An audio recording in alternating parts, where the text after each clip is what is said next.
ان میں سب سے زیادہ انصاف کرنے والی طاقت تھی. بس حضرت مسیح موعود علیہ السلام کی تعریف بالکل برحق تھی.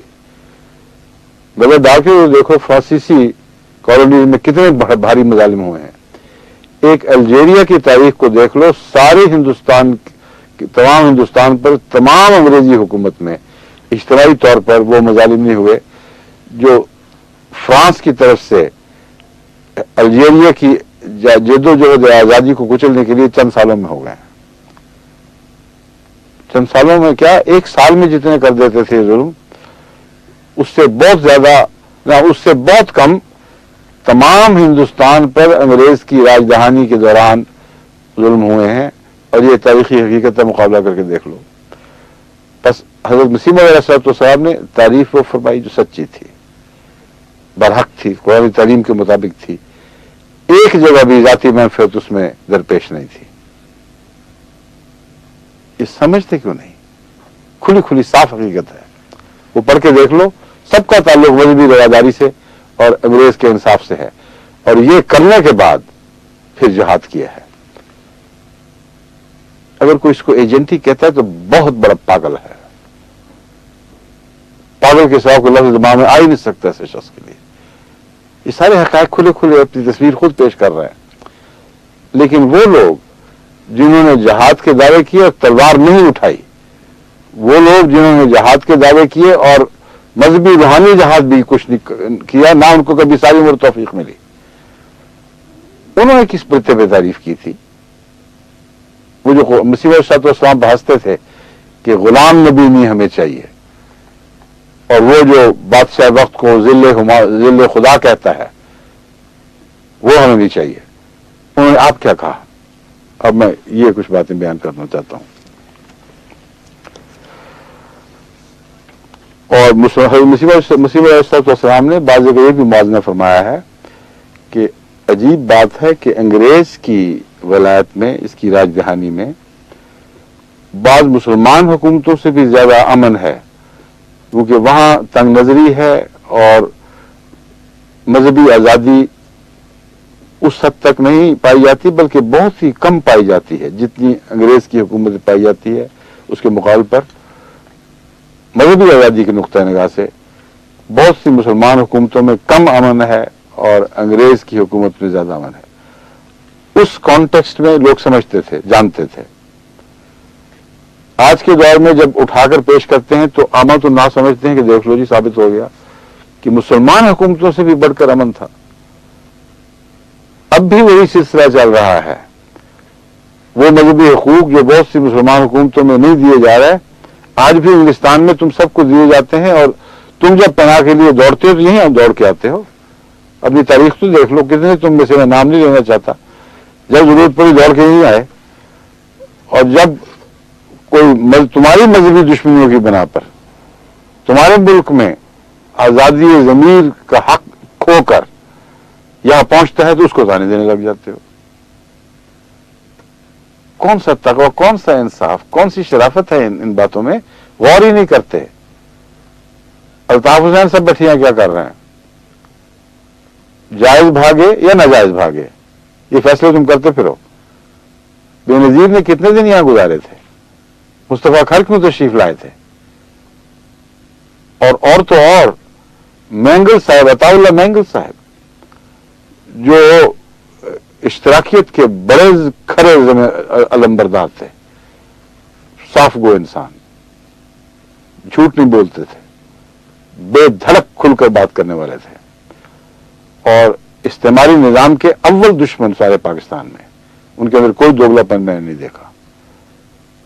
ٹھیک ہے آپ لوگوں کو پسند نہیں تھے, اور بہت سے سیاستدانوں کے لیے وہ بہت کھردرے تھے, لیکن بحیثیت انسان ایک شریف النفس, اپ رائٹ, سر بلند انسان تھا. انہوں نے کہاں پناہ لی؟ یہاں لی. میری ان سے ملاقات ہو چکی ہے, یہاں ہوئی.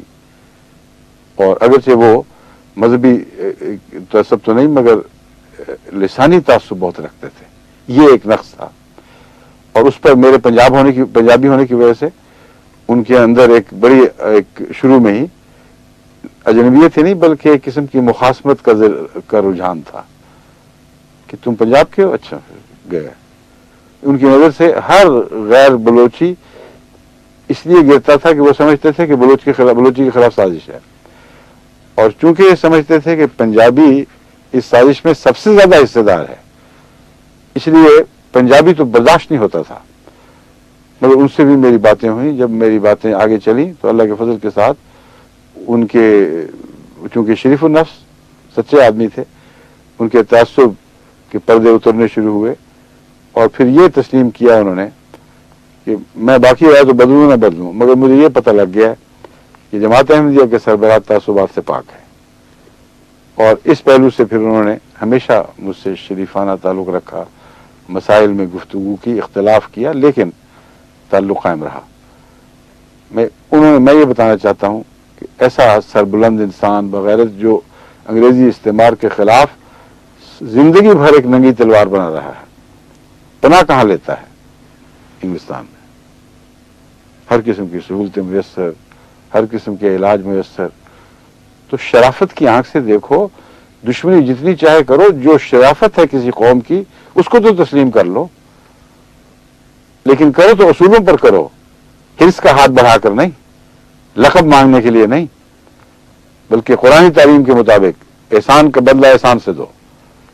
یہ وہ تعلیم ہے جو حضرت مسیح موعود علیہ الصلوۃ والسلام نے محمد رسول اللہ اور قرآن سے سیکھی، اور اس پر عمل پیرا ہوئے، وہی ہمیں سکھائی. اسی کے نمونے ہیں جو تمہیں تکلیف دیتے ہیں. مگر یہ تعلیمات کہاں سے آئیں؟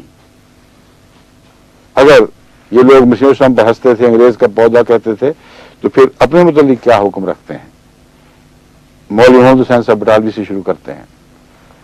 کہتے ہیں سلطان روم، ایک ہے روم، روم ہے اٹلی میں ایک شہر، اور اس رومن حکومت سے مراد اٹلی کی قدیم جو کلاسیکل حکومت ہے وہ مراد ہوتی ہے، رومن امپائر. ایک ہے روم، رومی حکومت.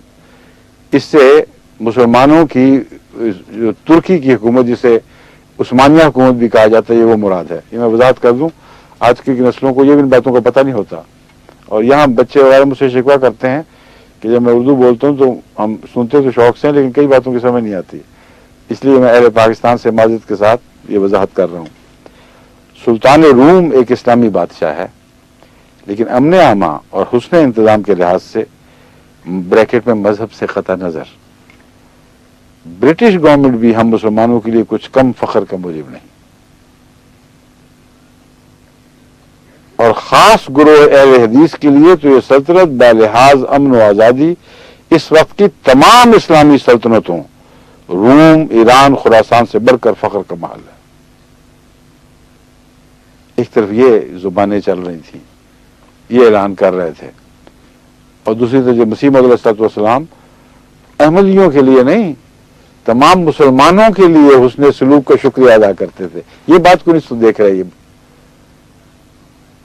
اپنے لیے نہیں، تمام مسلمانوں کے لیے، ان کے حوالے سے، ان کی تاریخ سے حوالے سے، اور ایسی تاریخ کے حوالے سے جب احمدیت ابھی وجود میں بھی نہیں آئی تھی، تو اس وقت ان کو تکلیف پہنچتی تھی.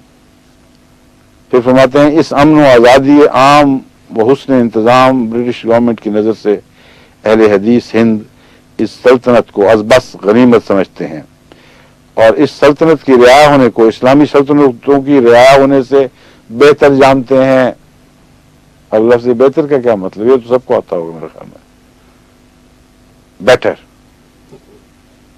کہتے ہیں ہمیں شکر کرتے ہیں کہ انگریز کی حکومت میں پیدا ہو گئے، کسی اسلامی ملک میں نہیں پیدا ہو گئے، مارے جاتے ہم، کوئی آزادی نہ رہتی. اشاعت و سنہ جلد 10 صفحہ 292-293. پہلے کا حوالہ بھی یہی ہے، 292-293. اب سنیے ایک مرثیہ، دیکھیں پتہ لگتا ہے کہ نہیں کسی کو کس کا مرثیہ ہے. ملکہ وکٹوریہ فوت ہوئی تھیں 1 جون 22 جنوری، ٹھیک ہے، 22 جنوری 1901 کو ملکہ وکٹوریہ وفات پا گئیں. ان پر ایک مرثیوں کا سلسلہ شروع ہو گیا ہندوستان میں. مسلمان شعراء نے بڑھ چڑھ کر حصہ لیا۔ ایک مسئلہ یہ ہے